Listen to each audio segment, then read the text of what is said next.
Good evening, ladies and gentlemen.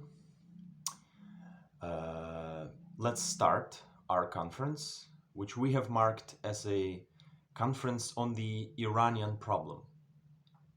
Of course, this name is very relative because this is not so much about Iran itself, but about the reasons and factors that led our world today to this difficult difficult and practically insoluble conflict, to this confrontation of two completely different perspectives on the development of mankind.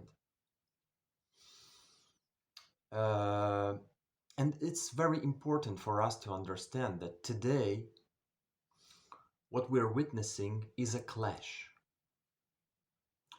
of two different worlds, two different civilizations. And I wouldn't like to call these worlds world of the East and world of the West, because we all know that today, in the so-called world of the West and the so-called world of the East, there are so many different political and religious structures that to make this clear division into East and West is it's not only impossible, it's just not correct. So, I would describe the Iranian problem as a confrontation of two different worldviews, two completely different perspectives on humankind.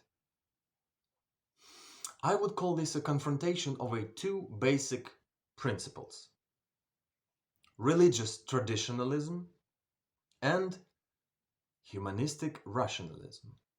Or even simpler, like one of my colleagues from Belgium was joking, like there are two forces that are fighting: Allah and Coca-Cola. Of course, this is just a joke, of course. But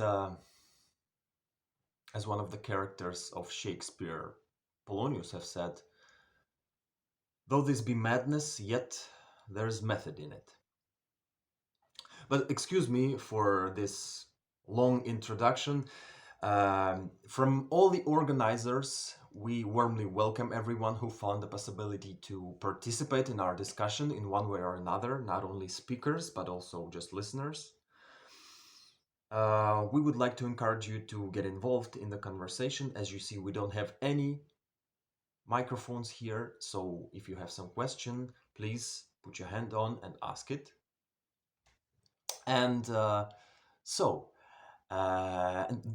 more so today, in this room, a very authoritative and respected audience has gathered.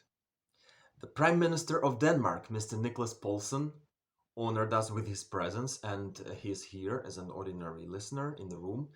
Good evening, Mr. Prime Minister. Thank you for your interest. So, without further ado, I would like to declare our Iranian conference open.